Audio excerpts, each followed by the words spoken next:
I was fortunate to have some good friends who had like just some amazing families that like treated me well. Yeah. They treated me nice, Yeah, which yeah. wasn't Which makes all the difference, right? it makes all the difference. But Like, again, like to me, it was such a, I think you told me that like you had dinner at someone's house once, and you were like, "So this is what so it's this is like." what you, Yes. yeah. So because of, I think, some of the influence I had from some friends of mine's parents who like treated me good and allowed me to maybe sleep over from time to time and have dinner at the table, like I think that did play a little bit of a positive influence that kind of probably made it so I didn't go completely off the fucking deep end. Yeah. But I want to, this brings me to actually the first life altering event that happened my junior year in high school. I basically was getting kicked out of my house for about the 100th time, but the difference with this one was the fact that my grandmother actually took me to court. She took me to court to like legally like divorce me. I'm not sure if that's the unadopt you or that's whatever, the yeah. well she whatever the process is. Yeah. And so now I'm 17.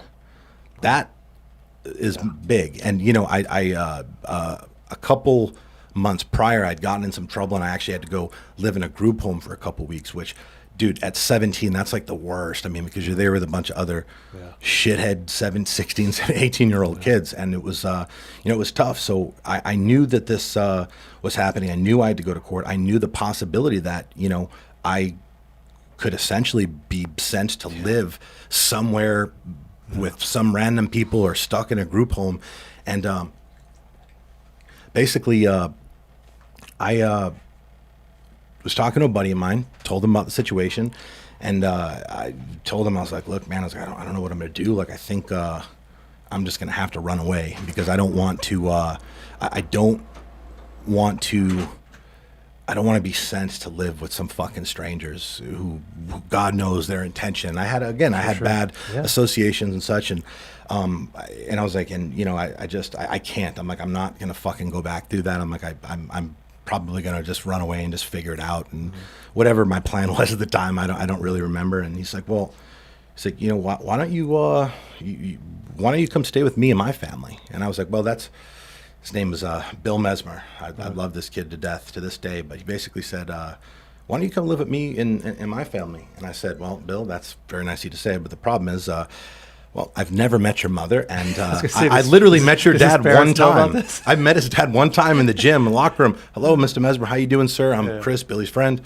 That was it. And he's like, look, just keep me posted on what happens. And, we'll work something out. Yeah. The day comes, I go to court, and exactly what I didn't want to happen happened. They basically made a judgment to put me back in the care of the state.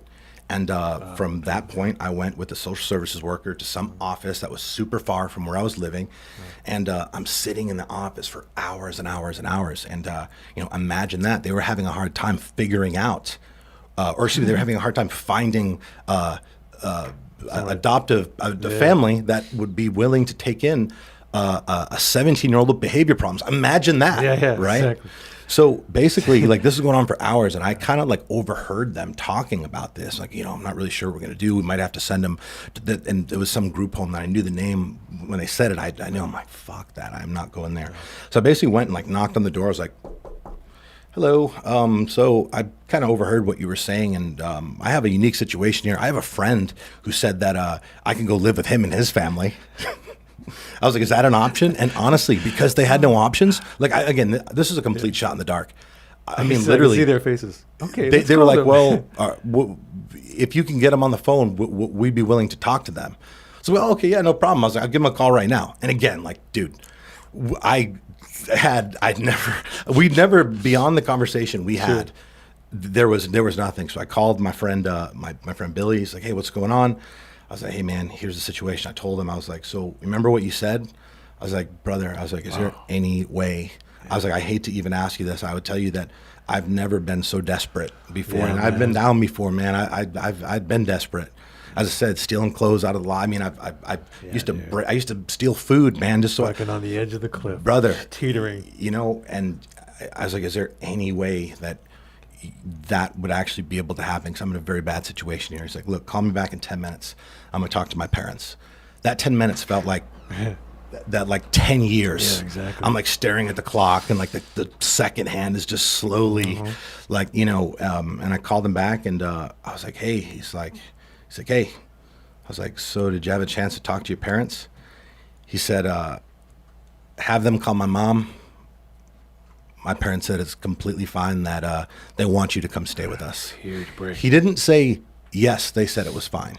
He said that they said Call. they want me to come live with them.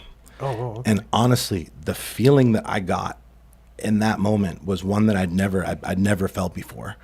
Yeah, So that's true, huh? it was amazing. And That someone wants me, yeah. the really compelling part about this story was the fact that the social service worker, social service people, they did what they crazy. did, spoke to the parents.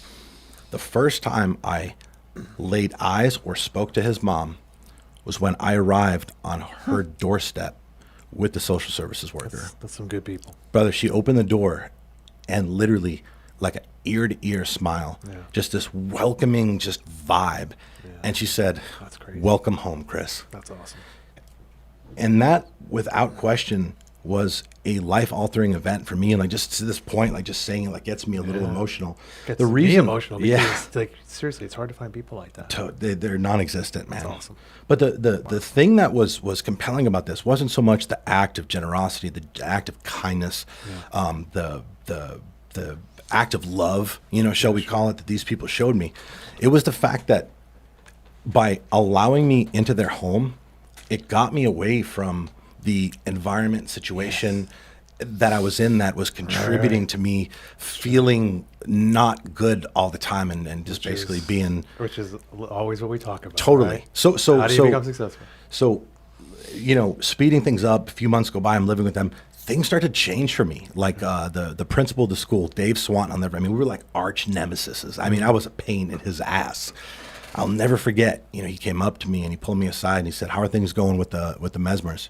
I said, honestly, amazing. I was like, they're just incredible people.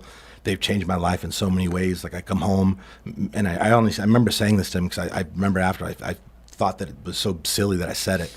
Yeah. I said, I come home and she makes me a sandwich. And then we have dinner at the table. We watched Jeopardy together as a family. His dad was like super smart and knew like all the answers to the questions on Jeopardy. So he's like, I can tell. He's like, I've noticed a difference in your grades. I've noticed a difference in he said A factor, and he just meant like my vibes. Yeah. My energy was different. And guys, the takeaway with this is this particular one is at this point, this was the first time that I had the ability to just kind of get a little taste of just the importance of the understanding the influence and the impact that your environment, the people around you, how that affects the way you feel. And at least you were open to it as well, 'Cause Totally. a lot of people aren't open. Right. Yeah. They think a certain way and they don't change, and you were open to it. And that was probably the most critical part of it all. Yep. So basically, that was the first time I started to kind of understand that, wow, like, okay, being around, I feel different. I feel better. I feel good. Again, at that point, I hadn't really felt that much.